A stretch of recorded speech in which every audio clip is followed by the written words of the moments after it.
welcome to back to school night for anatomy and physiology. I know that this isn't our typical format, but we're going to make the best of it. So let's go over some of the information about this class. So, contact info, best way to get a hold of me is going to be email. By the way, I'm Miss Marx. I didn't say that. When you're emailing me, sometimes our student emails will autofill. Just make sure that my name does not have a number with it because there is another Jessica Marx at our school. So be mindful of that. If you use the Remind app, you can join my class with the code Mrs. J. Marx, or you can text that to 81010. Parents are welcome to join as well. And then if you require office hours for, say, if you were absent or you need additional tutoring, you can sign up through bookings. Just note that a parent or guardian needs to be present if you are having an office hours meeting with me. And if a parent cannot be present, I need to know ahead of time so that I can arrange for another teacher to join us on the meeting.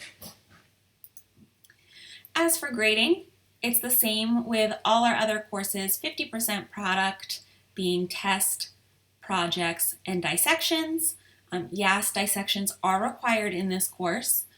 30% is process, so that's going to be labs, activities, and quizzes. We quiz very frequently just to make sure that we are studying. As I've mentioned, you won't have homework in this class aside from finishing up classwork and studying. Study, study, study. And then 20% practice. This is going to include your classwork like drills and closures and your worksheets. I do just want to note to you that this is not for an AP credit.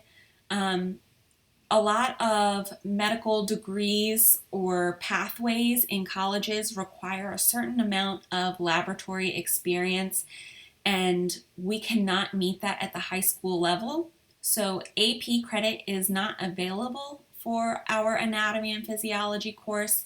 However, it is more difficult. So to accommodate for the fact that you won't get credit for it, we have made it worth 5.0 on the GPA scale. So just note that, like I said, you can't get AP credit for it because there is no anatomy AP exam, but your hard work will pay off because it's worth more towards your GPA.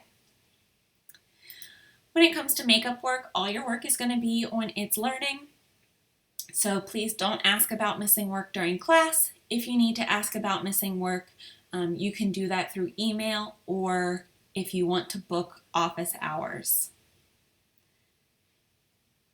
Okay, submitting late work.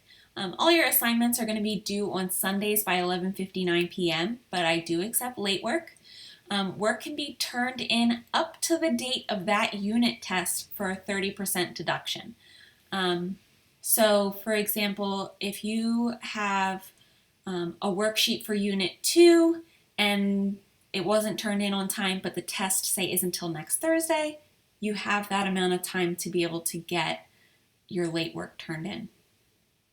Beyond the unit test, I will not accept late work. And I just want to note that if you're turning in incomplete work, I will automatically mark it as not satisfactory. Please resubmit on its learning, and it will then require a resubmission for partial credit. Okay? For me to grade your work, I want your work to be completed. My expectations: be on time, of course. Be ready to start the day. For your materials, have your computer. When we return to class, I highly recommend headphones. Pen or pencil and notebook is also helpful. You don't need to be on your cell phones. I'd appreciate if your cell phones are put away. And then if we're able to return back to school in a hybrid capacity, masks are going to be required at all times and worn properly when we're in the school building. As for productivity, I expect your full assignment to be completed before it's submitted, as I mentioned. And cheating and plagiarism are not going to be tolerated. Any work that I note as plagiarized will receive a 0. Just keep in mind that you're in this course so that I can evaluate your work, not somebody else's work. I'm not concerned with what they know. I want to know what you know. And then as for the atmosphere, I will always, always, always treat you with respect. And I expect that in response to both myself and your peers, your young adults, conduct yourselves as such, use your manners, right? And then just to kind of avoid talking over one another, raising your hand is helpful. Just to kind of wrap this up, parents, if you're not signed up for Hack already, I highly recommend that you do so. If I send out mass communication emails to the class, if your email is within the Hack system, you will receive a notification as well. And then you'll also be able to see your students' grades. And as I mentioned earlier, parents and students alike, if you need to contact me, you can do so through email, It's Learning, or Remind. So that's all I have to say regarding our course. I look forward to getting to meeting you all in person, of course, in a safe manner. And I think that we're going to have a great year. Bye.